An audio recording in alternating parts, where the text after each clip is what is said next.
It's the deal, man. It's $5 It's AGTV. Taylor Gang. Pushing the label. And look.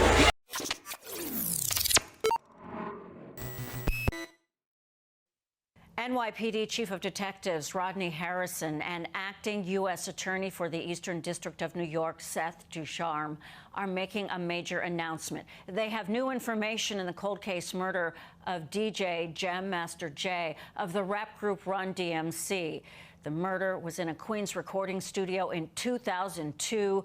Let's go to the announcements now. We're here today to announce the fact that a grand jury here in the Eastern District has returned an indictment, and we have alleged that two defendants, Carl Jordan Jr. and Ronald Washington, are responsible for the murder of Jason Mizell, who's known to many of us as Jam Master Jay from the hip-hop group Run DMC. You know, this is a case that's been around for a long time, as many of you know. Back in 2002, on October 30th, we allege that the defendants Jordan and Washington walked into the music studio in Queens where Mr. Mizell and others, and they shot him in cold blood. Our office, along with our federal partners and the NYPD, started working that case in the early 2000s, very soon after the murder. And there were a lot of challenges that we faced right away. In fact, one of the first cases that I worked on when I was here as a prosecutor in 2008 was this very case. And these gentlemen and our team were able to accomplish what I was frankly not then able to accomplish.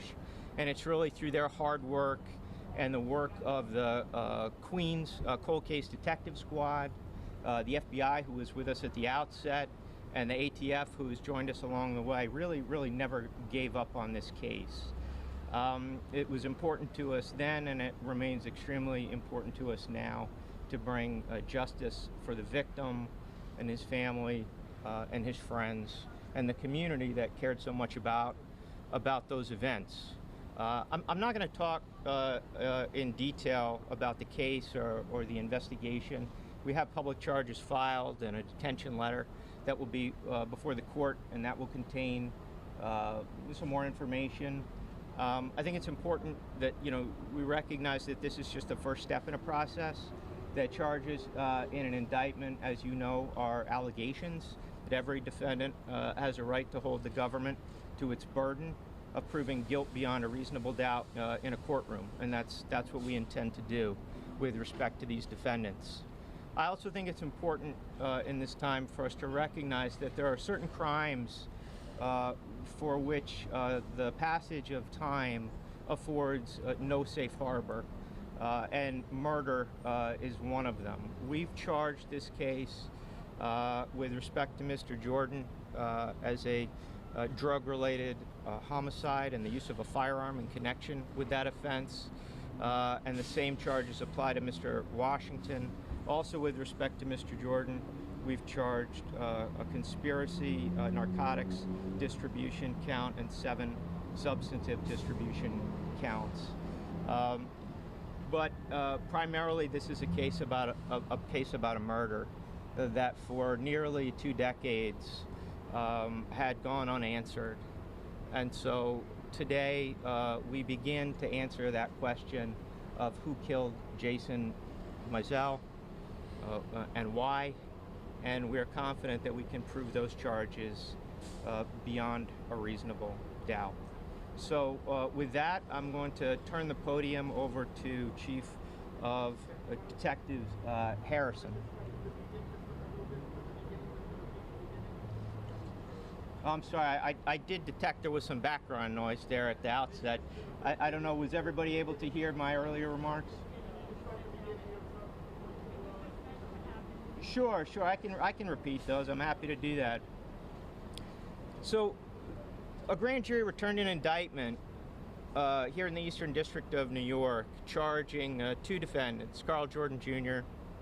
and Ronald Washington, for their involvement in the murder of Jason Mizell, who I think you all know was known as Jam Master Jay and part of the group Run DMC. And what we've alleged in that indictment is that on October 30th, 2002, nearly 20 years ago, Mr. Jordan and Mr. Washington walked into a music studio in Queens where Mr. Mizell and others were working, essentially, and hanging out. And they walked in and they murdered him in cold blood. And we started investigating that case a very long time ago, in the early 2000s, but there were a lot of challenges associated with bringing that case.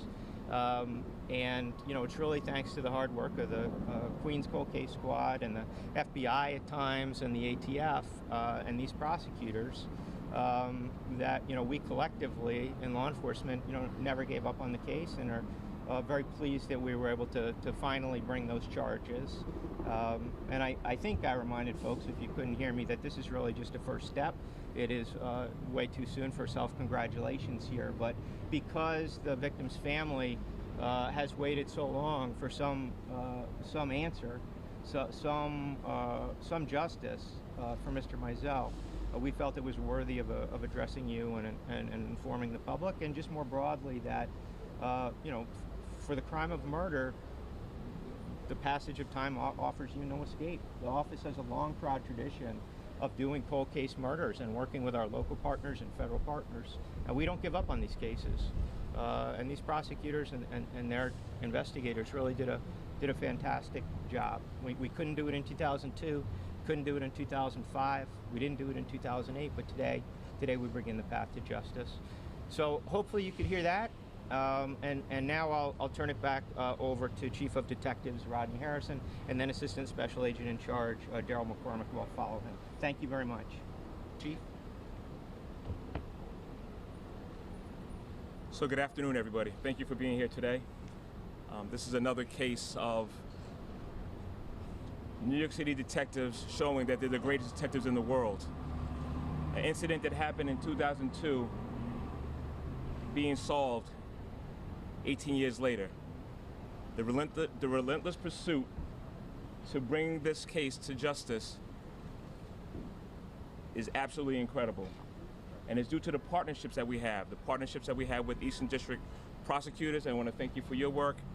Our relationships with ATF, thank you very much, was able to bring justice to a case that seemed to be going in the wrong direction, but we were able to get indictments on.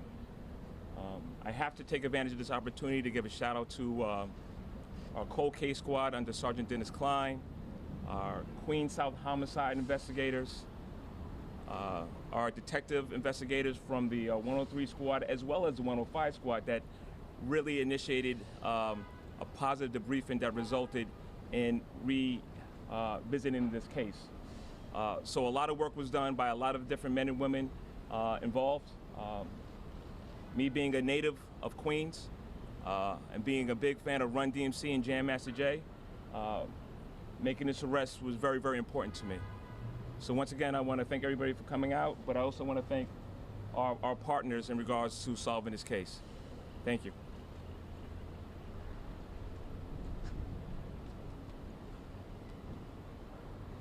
Good afternoon. My name is Daryl McCormick. I'm the Assistant Special Agent in charge of the ATF here in New York City. ATF joined this case in 2016, and since then we've worked diligently with our partners at NYPD and the U.S. Attorney's Office to solve the senseless murder of Jason Mizell, known as Jam Master Jay. NYPD detectives and ATF special agents employed a wide variety of investigative techniques to uncover the evidence that led us where we are here today to announce these arrests and these indictments. The investigation demonstrates the collaborative commitment that we bring to justice those involved in violent gun crime in New York City and across the country. To the family and friends of Mr. Mizell, who've endured a heavy burden of grief over these many years, we hope that today's arrests and indictments and this announcement will bring some measure of peace, knowing that those responsible will be held accountable. I want to also thank the United States Attorney's Office and the NYPD for the excellent collaborative work and the enormous effort put in by all those investigators and prosecutors in this case. Thank Thank you very much. Thanks. I just want to add that Mr. Jordan will be arraigned by a video teleconference this afternoon. Mr. Washington will be arraigned at a later date to be determined by the court. Thank you for your attention. This is AGTV. Now I'm going to read the press release that they have put out. So let me just skip this whole beginning. If you want to see it for yourself, read it in full, I'll keep the link. Link will be in the description. But other than that, let me start off with what happened that night. As alleged in court filings on October 30th, 2002, Mizell was present at his recording studio located in Merrick Boulevard in Jamaica, Queens at approximately 7:30 p.m. Washington and Jordan, armed with firearms, entered the studio.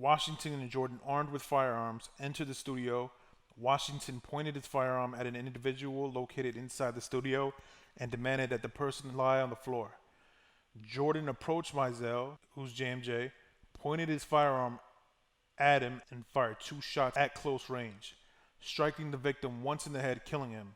The second shot struck another individual in the leg. Investigation revealed that the motive for killing resulted from Mizell's previous acquisition of approximately 10 kilograms of cocaine from a narcotic supplier in the Midwest.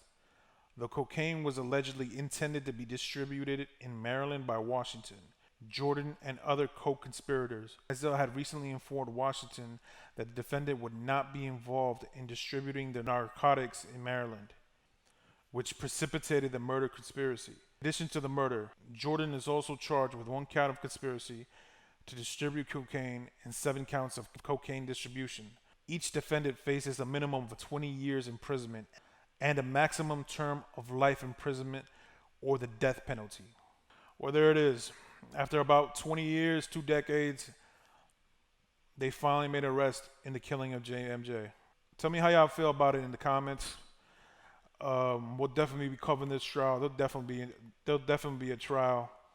Carl Jordan, as far as I know, has pleaded not guilty. So stay tuned.